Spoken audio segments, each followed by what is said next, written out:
Now, BJP's parliamentary party meeting is underway amidst uproar and suspension by the opposition after the lapse in the parliament security.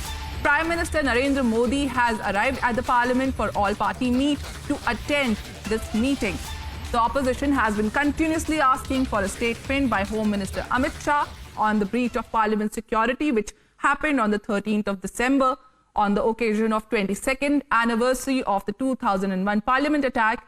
And now Prime Minister Narendra Modi has arrived for all-party meet where he will be addressing all the issues, also the suspension of the members of parliament. The total number of the suspended MPs has now touched 92. And as the winter session is about to culminate, we are yet to see what is the solution for the ongoing situation. For more on this, we have our senior executive editor, Abhishek Kapoor. Sir, a very good morning to you. Prime Minister Narendra Modi has arrived for the all-party meet. There has been a major protest by the opposition over the suspension of MPs. Now, please take us through the whole situation. What can we expect from this all-party meet on Parliament breach by the Prime Minister? Well, you see, this is the weekly parliamentary party meeting that takes place of the BJP. Both the members of both the Lok Sabha and the Rajya Sabha together. The members get an address from the party president, from the Prime Minister, and sometimes there are topical presentations made. So, for example, election victory, like last week it happened, and we saw a presentation being made by Party President JP Nadda. And if, for example, some important bill is coming, then a presentation is made by the concerned minister on what to expect and what the members should be doing in the house, the respective houses. But I think today's meeting is important, Nikita, because it's happening in the immediate aftermath of the massive suspensions that happened yesterday, and the parliament security breach of December 13th. The last week's meeting was a day before that. So I think you can expect that the members are going to hear from their leadership what the government's view is and the leadership's view is on the disruptions caused by the opposition, what the government view is on the parliament security breach.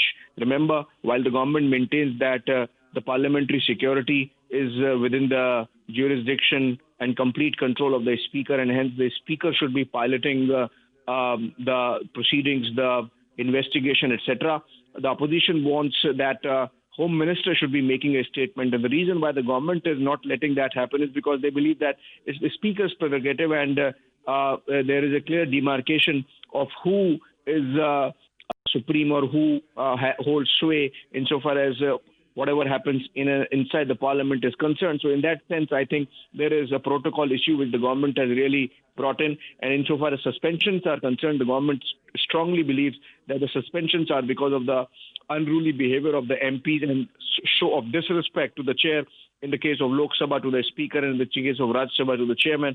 And that is the reason why they have been suspended. Also, the government wants to impress upon the fact that this is not the first time that this scale of suspensions has happened.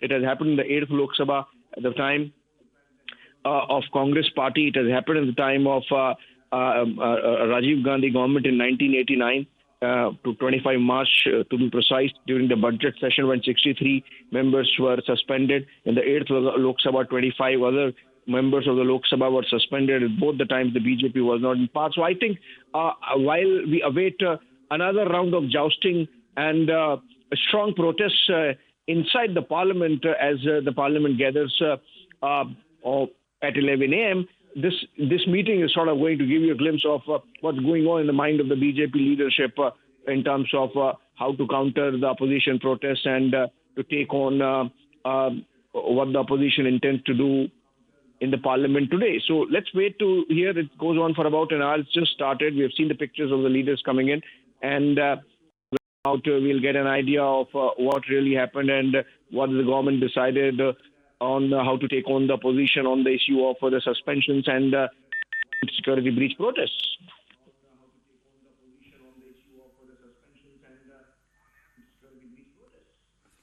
Absolutely, sir.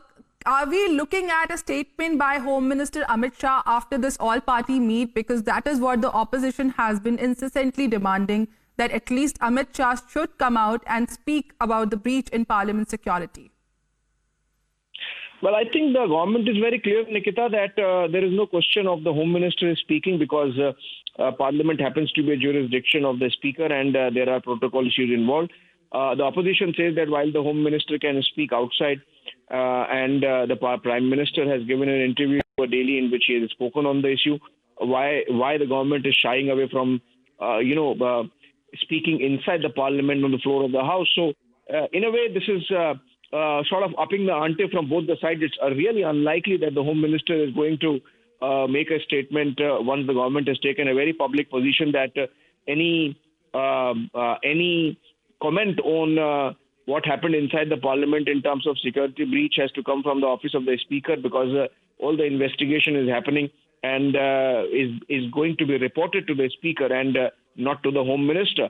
So I think the question of Home Minister making a statement does not, our answer to that question does not look good. But as I said, we'll at least get a glimpse of what's going on in the BJP leadership's mind once the parliamentary party meeting is over. And also remember that this meeting is happening on the day that India Alliance is going to chalk out its own strategy. Thank you so much. Of course, that's outside the parliament, but then you can expect that some comments coming in on how to take on the larger opposition campaign going into the general elections, given the fact that the Prime Minister in the same interview spoke about India Alliance and said that the recent assembly election results are a clear marker of failure, or the first failure of the India Alliance at the hustings.